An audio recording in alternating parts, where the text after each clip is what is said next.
Story చిలుక కథ చెప్పవా?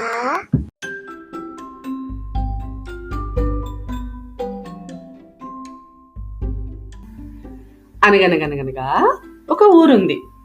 ఆ ఊర్లో అందరూ ఎంతో బిజీగా ఉండేవారు. అంటే అమ్మా నాన్నలు వర్క్ వెళ్ళాలి, కిచెన్లో వంట చేయాలి, లాండ్రీ చేసుకోవాలి, పిల్లలు హోంవర్క్స్ చేసుకోవాలి, కొంచెం సేపు అయినా టీవీ చూడాలి, ఇంకా స్విమ్మింగ్ క్లాస్, క్రికెట్ ఆడుకోవాలి, పాటలు డాన్స్లు, అబ్బో ఎప్పుడూ బిజీయే. అయితే ఒకసారి పెద్ద గాలి వర్షం వచ్చింది. గాలి వర్షంతో పాటు బోల్డ్ అనే మెరుపులు కూడా వచ్చాయి. ఎక్కడి నుంచి వచ్చిందో తెలియదు కానీ ఆ ఊర్లోకి ఒక ఏలియన్ వచ్చింది. ఏలియన్ అంటే మనం భయపడేలాంటి ఏలియన్ కాదు, చాలా ఫ్రెండ్లీ ఏలియన్ వచ్చింది. ఆ ఏలియన్ని చూసి ఆ ఊళ్ళో వాళ్ళందరూ, ఏలియన్ నువ్వు ఏం తింటావు, ఏం తాగుతావు, ఎలా నడుస్తావు, ఏమేం చేస్తావు అంటూ రకరకాల క్వశ్చన్స్ అడిగారు. వాళ్ళ క్వశ్చన్స్లో కొన్నింటికి మాత్రం ఏలియన్ ఆన్సర్ చెప్పింది. చాలాసేపటి నుంచి మాట్లాడుతున్నావు కదా ఏలియన్, నీకు ఆకలేస్తుందేమో, ఏమైనా తింటావా అని అడిగారు ఊళ్ళో ఒకళ్ళు. దానికి ఏలియన్, నేనేమీ తినను, నాకు కొంచెం ఛార్జ్ ఇవ్వండి అని అడిగింది. ఛార్జ్ ఇవ్వడం ఏంటి, నువ్వు ఏదైనా ఫోన్ వా, కంప్యూటర్ వా ఛార్జ్ తీసుకోవడానికి, నువ్వు కడుపుకేం తినవా అని అడిగారు ఊళ్ళో వాళ్ళందరూ. దానికి ఏలియన్, నేను ఏమీ తినను, ఛార్జ్ మాత్రమే తీసుకుంటాను అని ఆన్సర్ చెప్పింది. ఇంకా మీ ఊళ్ళో అందరూ ఛార్జే తీసుకుంటారా అని అడిగారు ఊళ్ళో వాళ్ళు. అవును, మా ప్లానెట్లో అందరూ ఛార్జ్ మాత్రమే తీసుకుంటారు, మేము రోబోట్లని తయారు చేస్తాము, మేము కూడా రోబోట్ లాగే ఛార్జ్తోనే బతుకుతాము అని చెప్పింది ఏలియన్. ఏంటి, రోబోట్లని తయారు చేస్తారా, మాకు కూడా ఒక రోబోట్ కావాలి, ఇస్తారా అని అడిగారు అందులో కొంతమంది పిల్లలు. ఏలియన్ వెంటనే చిటికేసింది. అంతే, ఎక్కడి నుంచో ఒక మంచి రోబోట్, కొత్త రోబోట్ వచ్చింది వాళ్ళ దగ్గరికి. ఊళ్ళో వాళ్ళు అడిగారు, ఈ రోబోట్ని మేము ఎలా వాడుకోవాలి, ఇది మాకేమేం హెల్ప్స్ చేస్తుంది అని అడిగారు. అప్పుడు ఏలియన్ చెప్పాడు, ఈ రోబోట్ మీకు అన్ని హెల్ప్స్ చేస్తుంది, ఇంకా ఒకసారి నేర్పిస్తే రెండవసారి నేర్చుకుని అదే చేస్తుంది, ఇంకా మీ మనసులో ఉన్న ఐడియాస్ కూడా దానికి అర్థమవుతాయి అని చెప్పింది. ఏంటి, మా మనసులో మేమేమనుకుంటున్నాం కూడా ఏలియన్కి తెలుస్తుందా, వావ్ భలే ఉందే అనుకున్నారు అందరూ. నెక్స్ట్ డే పొద్దున్నే అమ్మకి బ్రేక్ఫాస్ట్లో హెల్ప్ కావాల్సి వచ్చి రోబోని పిలిచింది. అప్పుడు రోబో, నేను రోబోట్ని బ్రేక్ఫాస్ట్ హెల్ప్ చేస్తాను, నేను రోబోట్ని బ్రేక్ఫాస్ట్ తయారు చేస్తాను అంటూ వచ్చింది కిచెన్లోకి. టకటక అమ్మకి హెల్ప్ చేసింది. ఇంకా ఆ రోబోకి ఎన్ని హ్యాండ్స్ కావాలంటే అన్ని హ్యాండ్స్ వచ్చేవి. అది ఒక్కళ్ళింట్లోనే కాదు, అందరిళ్లలోనూ హెల్ప్ చేస్తున్నట్టే ఉండేది. ఒక ఇంట్లో వంటింట్లో ఉన్న చేతులు, ఇంకొక ఇంట్లో కార్ క్లీన్ చేస్తున్న చేతులు, ఇంకొక ఇంట్లో పిల్లలకి హోంవర్క్స్ చేస్తున్న చేతులు, ఎక్కడ చూసినా రోబోటే. రోబోట్ సాయానికి బాగా అలవాటు పడిపోయిన ఊళ్ళో వాళ్ళందరూ వాళ్ళ పనులు వాళ్ళు చేసుకోవడం మానేశారు. పిల్లలు హోంవర్క్స్ కూడా రోబోట్తోనే చేయించేసేవారు. ఇంకా పుస్తకాల్లో బొమ్మలు వేయడం, కలరింగ్ వేయడం అవన్నీ కూడా రోబోట్కే చెప్పేసేవారు. అమ్మలైతే కిచెన్లోకి వెళ్ళడం మానేశారు. ఇంకా నాన్నలు గ్రోసరీస్ కూడా తేవటం లేదు, వెజిటేబుల్స్ కూడా రోబోటే తెచ్చేది, అదే కట్ చేసేది, అదే వంట చేసేది, అదే క్లీన్ చేసేది, అదే అందరికీ ఫుడ్ దగ్గరికి ఇచ్చేది. నేను రోబోట్ని, నేను రోబోట్ని, నేను రోబోట్ని, ఎక్కడ చూసినా రోబోటే. వావ్, అన్ని పనులు చేసే అలాంటి రోబోట్ మనకు కూడా ఉంటే బాగుంటుంది కదా. ఇంతలోపు ఒకసారి రోబోట్ కాస్త పలకడం మానేసింది, అంటే పాడైపోయింది, ఎంత పిలిచినా పలకటం లేదు.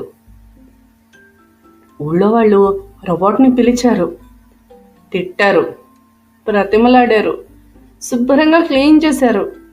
ఏం చేసినా రోబోట్ పలకట్లే. ఇప్పుడు ఎలా? వంట ఎవరు చేస్తారు? వెజిటబుల్స్ ఎవరు తెస్తారు? గార్డెనింగ్ ఎవరు చేస్తారు? నా హోంవర్క్ ఎవరు చేస్తారు అంటూ ఊళ్ళో అందరూ బెంగ పెట్టుకున్నారు.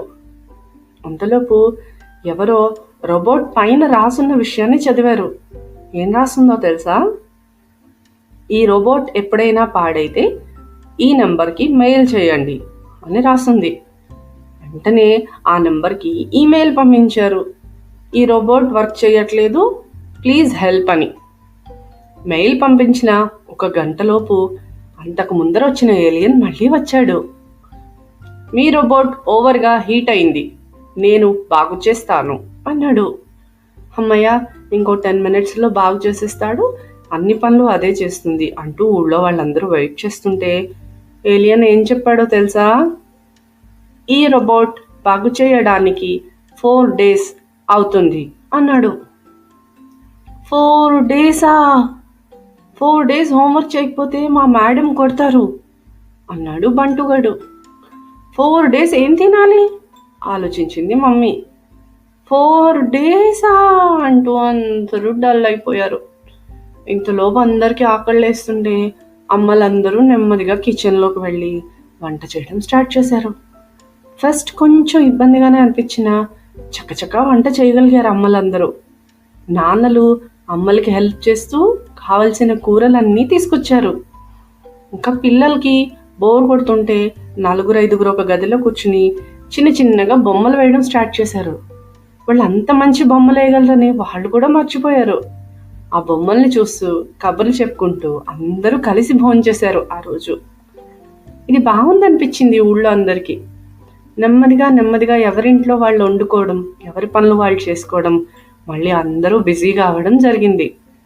ఇంతలోపు ఏలియన్ రోబోట్ని బాగు చేసేసాడు. నెక్స్ట్ డే మార్నింగ్ అమ్మ వంట చేయబోతే రోబో వచ్చింది. అమ్మ రోబోట్ని, నాకు వంటింట్లో నువ్వు సాయం చేయక్కర్లేదు రోబో, ఈ పని నేను చేసుకుంటా, నువ్వు వెళ్ళిపో అంటూ పంపించేసింది. రోబో వెజిటేబుల్స్ తేబోతే నాన్న, రోబో ఇక మీదట వెజిటేబుల్స్ నేనే తెచ్చుకుంటాను, కొంచెం వాక్ చేస్తే నాకు కూడా మంచిదే కదా, అడిగితే సాయం చేద్దు గాని వెళ్ళిపో అంటూ రోబోట్ని పంపించేశారు. చింటూ గడి దగ్గరికి వెళ్ళింది రోబో బొమ్మ గీయడానికి. చింటూకి నిన్న తను వేసిన బొమ్మ అందరూ బాగుందని మెచ్చుకోవడంతో ఇవాళ కూడా తన డ్రాయింగ్ తనే వేసుకోవాలనిపించింది. రోబో హెల్ప్ కావాలంటే అడుగుతాను, నువ్వు వెళ్ళిపో అంటూ రోబోట్ని పంపించేశాడు.